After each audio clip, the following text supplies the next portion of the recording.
Welcome to the Crazy Cool Family Podcast with Don and Suzanne Manning. Parents, what if we could give you the power to transform your family into something absolutely amazing? A family where everyone is healthy, gets along, loves Jesus, and has great purpose in life. Hey, let us flip your thinking to unlock the power God has given you to create your own Crazy Cool family.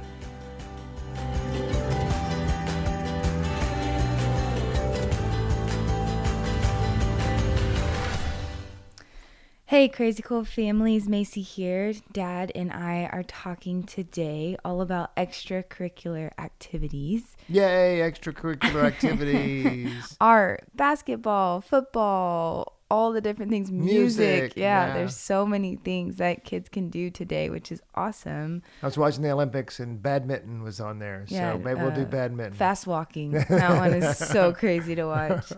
But really what we're talking about is, are they valuable and how are they valuable for kids? How do we make them valuable, and what should we avoid as we navigate the extracurricular world? And how are you going to make your kid into an Olympic badminton champion? Starting at 2 years That's old. Right, exactly. That's what we're talking about today. Not really. No, not really. Maybe a different week. Yeah. But it's just important as we fill up our fall calendars. What do we do? How do we do it well? And as parents, like, you guys get to lead the building of your fall, how to make it great. How many parents out there say, oh my goodness, we're so busy and we're busy with activities, and oh my goodness, why do we do all this? Why do we do this to us? Every fall, every spring, every winter, we have all of this stuff going on. And is it really valuable? And why is my life just seem like it's out of control, and we are constantly in the car going to a practice or something that's going on? And is it valuable, and what should you do about that? So if you're one of those parents that are thinking that, or maybe you go, man, I'm not doing enough. My kid's 5 and he's not a professional baseball player yet. What do I do? Or, what am I doing enough? Am I being enough? Am I doing enough for my kid? This is the podcast for you. Yeah. Because we're going to talk about some of those issues. We've taken 7 kids through this journey. I guess we're on our 7th.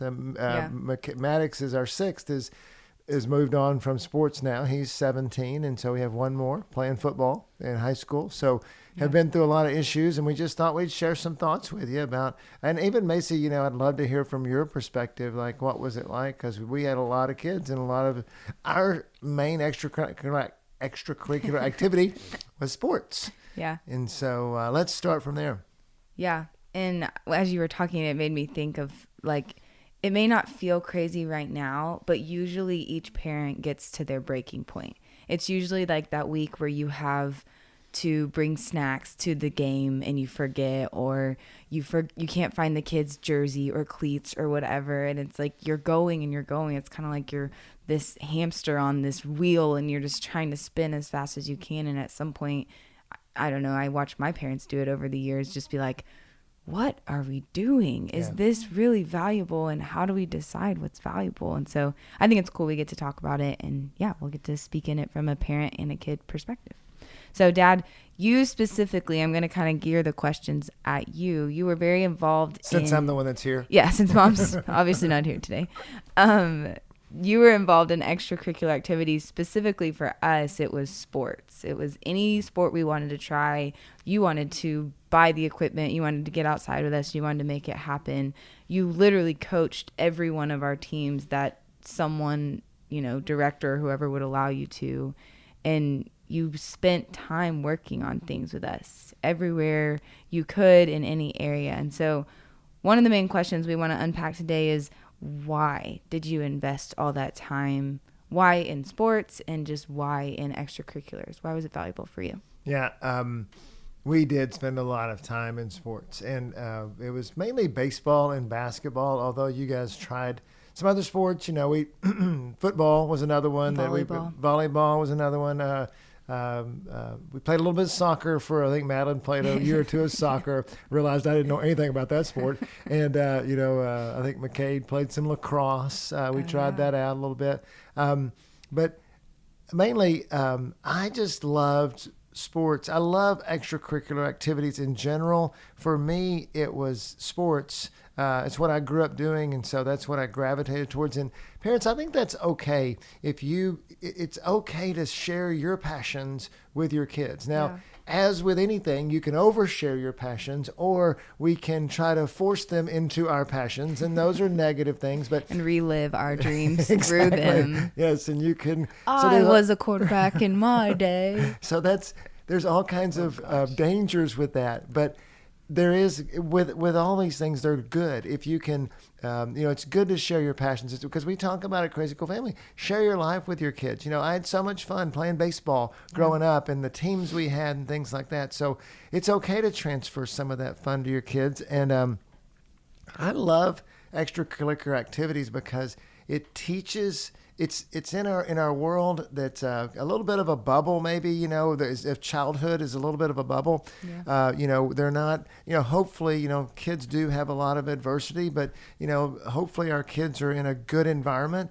It teaches them to have to work hard at something. It teaches them to be good at something, to have to, and they see the value in, if I keep shooting this basketball, wow, it goes in more, and especially if I do it the right way, and if I listen to instruction and then I apply it, I think that's so cool to watch a kid get better at something and then have success. I love I've taught, I think, probably hundreds of kids how to shoot a basketball, over the time.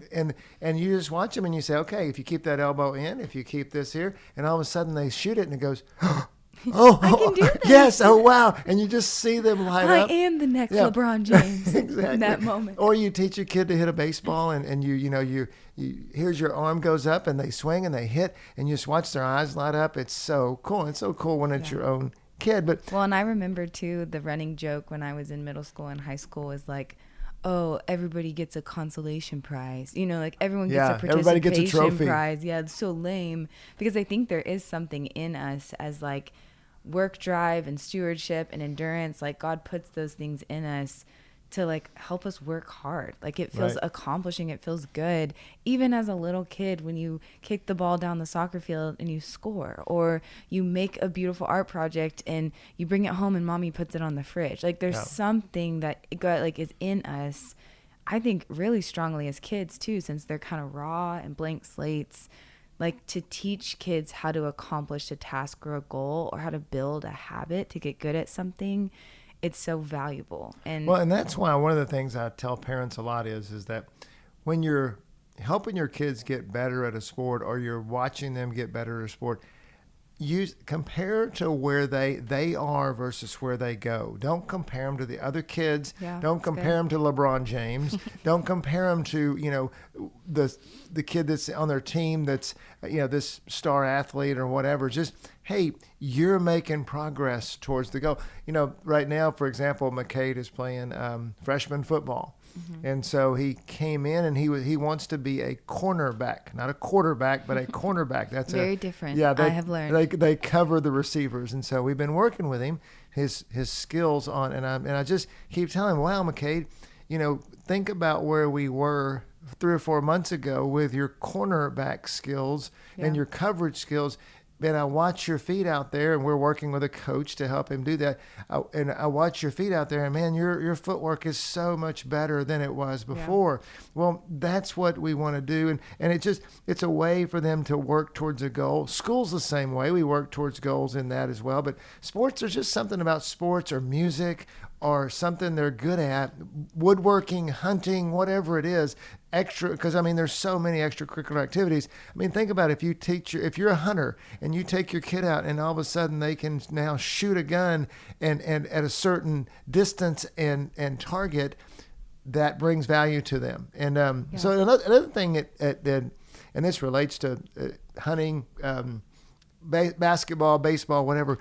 It was a way for me to spend time with my kids. Yeah. Even the car rides, the actual, I loved coaching. So, I was participating at a different level. And parents, when you become a coach, and I encourage parents to do that if you can handle it, because it is time, and there's a different level, there's different standards, you have different prep, different ways you got to do it. But I encourage coaching, but that was a way for me to be involved with my kids and my kids' friends, Yeah. my kids' friends' dads, or maybe even moms in some cases. So it was a way for me to really invest in them in a way that I enjoyed doing and they were interested in. You know, it wasn't me trying to drag them out to do something that they didn't want to do. Yeah. And because, you know, they wanted to play baseball and I enjoyed being on the baseball field with them. So on that, I'm going to jump down a little bit because you're touching on coaching and stuff. How do parents even do that? Like, how can they be their best when being involved in extracurricular activities? I think it's so funny that you said be the coach if you can be, because it is a time commitment. It is a decision, but it's also like, can your maturity handle it? You Yeah. know, like there's always that parent at the game, so embarrassing, that's like yelling like he's more or she's more into it than the actual kid is, and you just see the kid on the side on the field just like, shut up, dad. Like, Yeah. seriously. Or And so, you see the kid that can't perform without looking at his father or mother. You know, did I do that right? yeah, Because they am I so gonna get a want, lecture about this? yeah, they if I so want their didn't? Yeah. approval, and so I think that touches on a number of things about and poor Molly got the brunt of my learning curve. And I think Madeline probably second and you third. I think I got better at it I know I did as I went along. I learned a lot about how to approach my kids in with just normal day to day being the parent, and then how to coach them on the baseball field or the basketball court or whatever it was. And parents, I think that it's really important that we talk a lot in Crazy Cool Family about encourage extravagantly and correct carefully. Yeah. Encouragement is one of our pillars in inspiring your kids. And I think that we have this fear. There's two things that motivate our negative behavior as parents with sports and coaching. One of them is fear. We have a fear that our child's going to fail. We have a fear that we're not doing enough as parents. We have a fear that our kids are going to be discouraged, and we don't want that for them. And the fear comes out of love for them and love for ourselves too, because the other thing is we're fearful we're going to be embarrassed. Yeah. And it is it's Our reputation on the line. There in is some this ways. Yeah. there is this embarrassment. Let's face it. There's when our kid gets up there and strikes out, there is a sad. feeling. Especially in like t-ball. Yeah, You're yeah. like, oh, come Can on. you strike out in t-ball? Maybe you can. Oh, I've seen it. Yeah.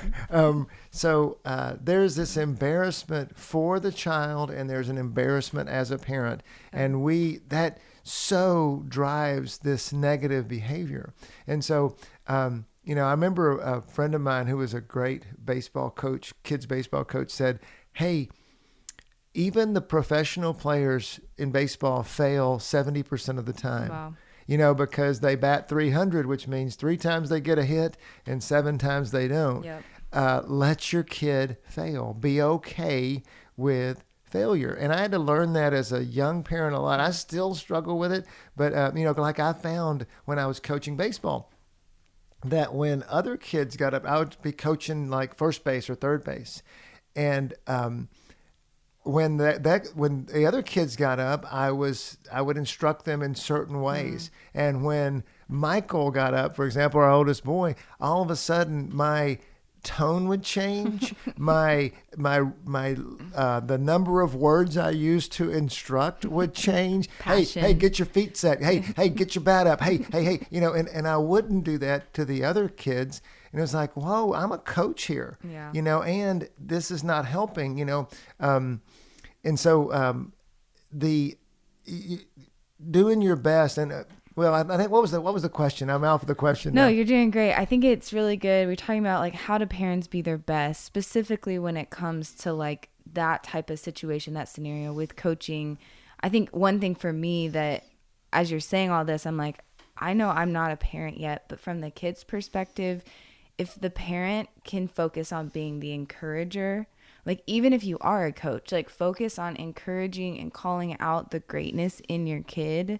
I think that that's really valuable. But something else that as you were talking, I was thinking like, I don't think I ever heard you or mom say one bad thing about one of our coaches. Like, you taught us very consistently how to respect our coaches, how to believe the best in them. Like, I remember there would be seasons where I would play sports and I would get like little to no playing time because I wasn't good at it, or that position was filled by someone better, or whatever the reason is.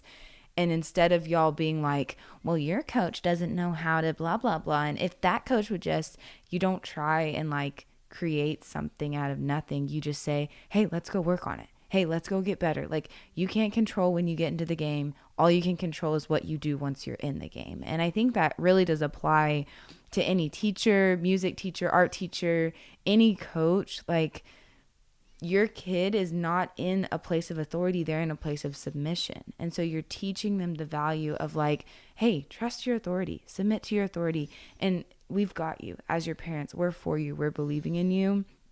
I think those are really good things that like, that's a way a parent can be their best, is to choose in their heart. It's not about reputation. It's not about like control in that moment. It's my job to encourage, but then also putting those values in your kids, choosing not to gossip about coaches or about teachers, choosing to help them using encouraging words instead of tearing people down. Yeah, one of the things that really you were talking about, you touched on, hey, let's get better. I think that there's a few themes that, we're kind of going through here. One of them is just investing in your kids, being an encourager. One of the things, another theme that goes along with that is how long it takes for your child to really excel at a sport. I think as parents, we feel like we tell them one time, or a coach tells them one time, and they need to get it right then. But it's amazing to me. It was amazing to me. I learned a lot about how, and it's a principle of parenting too, that says you have to invest in something frequently and over time for it to really become ingrained in your child. And so, just like anything in life, like if you want them to learn their identity, if you want them to learn scripture, if you want them to learn about Jesus, it's a constant. And sports reminder. is this way that you can do it, and it's just fun to do it if you do it right. To where, like for example, when I coached a baseball team, all the parents would be like, at 6 years old, okay, why aren't we hitting the cutoff man? Why aren't we doing all this fancy stuff we see major league teams do? And I said, and I learned from a guy that was above me. He said, hey, we're going to learn how to hit, we're going to learn how to throw, and we're going to learn how to field, possibly in that order. And we spent a ton of time. And so we won a lot of baseball games at 6 years old because we knew how to teach them how to hit and how long it took. Well, and you're building the foundation for them to build those other things on. And it relates back to the coaches too, because you expect all these things out of the coaches, but it just takes time, and it teaches your kids how to work hard at something. It teaches them about authority. You're hearing my passion of why I like sports and why I like extracurricular activities. Music does the same thing. Hey, we've got to work hard at something to get there. And it's so valuable. Okay, so we know it's valuable. We see how it can create this connection between parents and kids. Yes, it is designed to give kids experiences, but as families, you can kind of like pluck different things out of it and really bring a lot of value to your home through extracurriculars. So let's talk about like, how did we decide as a family what we were going to do, how much we were going to do, and especially if you have several children, how do you decide? How did your mom decide how to build out activities for the family? Yeah, we had a lot of logistical issues. I mean, we would we would carry a newborn, like a 1-day-old newborn to the basketball game. I mean, it happened more than once. Suzanne would be in the hospital, and we would, and she there was one baby that I think it was Molly's whole basketball team, like they were in a tournament or something, and they came to the hospital to visit mom, like so day true. Of.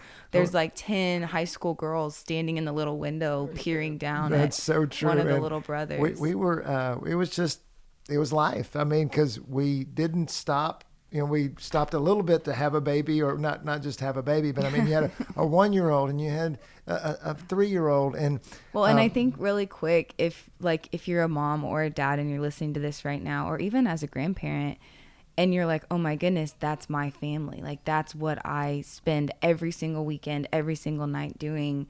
Like, we're not saying that's good.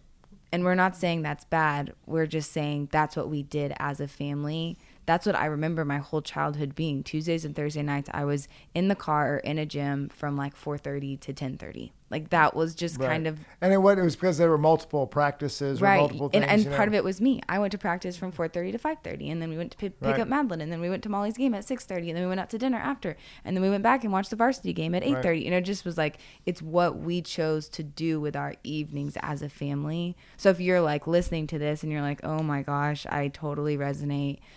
We're not saying it's good or bad. We're just saying that's how. Well, and that's chose. where, and that's something that people say, are sports good or bad? Are extracurricular activities good or bad? Are video games good or bad? Is technology good or bad? And the answer is it's what you make decide. of them. Yeah, and how you approach them. If you're going through those three events and you're mad about it and you're screaming at your kid because they're not good enough in sports, and you're bitter because you can't go do what you want. Yeah, you don't have any time to connect with your husband or wife because you're constantly in two different directions. About it, Yeah. So what we would do is kind of take each season. Some principles we had was one sport for one kid in a one season. Yeah. So we didn't play. We didn't have the capacity to play baseball and football in the fall. Yeah. And so, a lot of people do that with select baseball and football or whatever. Yeah. We just chose not to do that. We had too many kids and too many events to do that. We tried to arrange things to where, like if our kids could play on the same team because they were the same, close to the same age, we did things that helped us do that. And we did, like Macy's saying, a lot of times the siblings went to the games and they cheered them on, but it also helped them because we didn't have to leave them at home. Yeah. And so we taught our kids, and to this day, our kids really cheer each other on if they're in a sporting event. Yeah.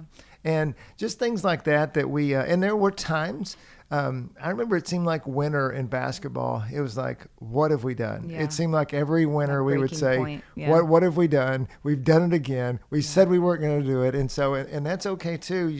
Sometimes you got to get through that last month and push through it. And then spring comes and it's like, it's going to get better. From the fall. Like if you find yourself in the next couple of months being like, our plate is too full, then don't re-sign everybody up for another whole new sport in the spring. I think it's valuable too, especially in our area where we live. It's like everybody thinks that they just get to do whatever they want and they deserve, it's like this sense of entitlement. It's like a buffet. Yeah. And so it could be a great conversation with your kids to be like, hey kids, we love you so much. We want the best for you, but Mommy doesn't have capacity for everybody to do 2 sports and 2 activities, and you to do horseback riding, and you to do music, and you to do drama. So we get to choose. Yeah, and that's okay. Yeah, and choices are good. When you sit down and you say, "Hey, we're going to choose. We want to invest in this and invest in it well." Yeah. It also, I think, there's another principle here that parents need to hear is that you're going to see, and more, we are seeing kids, even right now, the government wants to put our kids in school earlier. Everybody thinks that in sports we've got to get, if they're not playing select ball when they're 4, it is going to damage their and. Well, we have some friends, really quick, just an example of that. Their daughter's going to be a freshman in a high school, and she decided to pick up volleyball like this summer. She's never played in her life. Yeah. She's going to be a teenager, she's 14, 13, and her mom had played in her like early college years and stuff. And so her mom just worked with her all summer, and a couple other girls. She'd never played a volleyball game before. Mm-hmm. And I just found out last night she made the freshman team. Right. So it's like, that's just an example of like, don't fall into the pit of like, I have to spend $10,000 on my kid and select sports and personal trainers and everything. So At they 6. so they have a chance to play in high school. It's not about that. It doesn't have to be. And it can be, if there's like, for example, we played with Michael, select baseball. But I'll give you an example of that. We played a lot of baseball when he was 8 to 12 years old as Yeah. he went into select ball, I think at 9 actually. Had a great team, great experience. Good friends. Good friends. People he yeah. loved to hang out with after, like on the weekends and stuff. But at 12 years old, and we played a lot of, and we had a major select team, so it was a team that could compete with anyone. At 12 years old, he came to me. He said, "Dad, I don't want to play baseball anymore, and I'm done." And I think a lot of it was because he got burned out. Yeah. The other thing I'll say about that is, college sport. People have this idea that my kid's going to play a college sport, and that's again worthy idea if the kid's passionate about baseball or football or whatever, or tennis or whatever it is, gymnastics. But realize, parents, that, and I talk to my kids about this, that college sports has a whole new commitment. They may get that scholarship, but it's going to be a whole new experience. Yeah. And most of our kids don't qualify for the D1 scholarship, that the schools that a lot of people want to go to. So, what I said in my kids, you were talking about how to do this, Macy. One of the things I said is I want my kids to have a good high school experience at a sport they love. And so if that goes to college, then so be it. But if it doesn't, which is most likely, then let's work towards them being the best they can in high school and enjoying that. And also being able to take a sport with them. Like we have family basketball games now because everybody played basketball. We can throw a football together. We could, play spike ball together or whatever it is. And it's because our kids have, participated in those kind of activities. Well, and we're talking a lot about sports because that's what our family did a lot of, but we branched out too. Mackenzie was and is an amazing artist, and she took art classes all through high school. Maddox just recently picked up the piano, and he's constantly playing upstairs. I know guitar. Dad knows guitar. Michael's learning guitar. It's like we chose to focus our family on basketball because that's what Dad loved, and it was so fun. But we also tried other things, and so I think I kind of want to wrap this up. If you have any more thoughts. I think a main takeaway from me that I want to make sure gets communicated is talk about it. Like, it's so valuable to sit down and have a conversation. If your kid is 4 or 14, it doesn't matter. Sit down and just say, hey, what do you like to do? Like, what are you discovering about yourself in this season? And how can I help, grow that passion? If you have a high school boy or a high school girl and they sit at home all day on their phone and they don't do anything, talk to them, ask them hey, do you want to take art classes? Do you want to, I don't know, go learn badminton? Just see there's so much out there kids can do, but we as parents or guardians or people who get to take care of this next generation, we have to kind of help them and point them in a direction if they feel like they don't know what they want to do. Yeah, there's this thought about helping them without forcing them, and just it goes back to the themes of Crazy Cool Family. Be relational, ask questions, try to draw them out, and don't be accusatory. Why don't you do anything? Your friends play sports. Why don't you play sports? It's like no. Come at it with an open-ended. The same way with working hard. I mean, I think there's another just great topic to just delve into a little bit. Hey, those kids are working so much harder than you. There's a difference between doing that in an encouraging way and doing that in an accusatory way. Critical, judgmental, comparing. If you find yourself having those kinds of phrases come out of your mouth, just stop talking and go back to you and God and figure out, okay, is it about my reputation? Am I embarrassed by the choices my kid has made?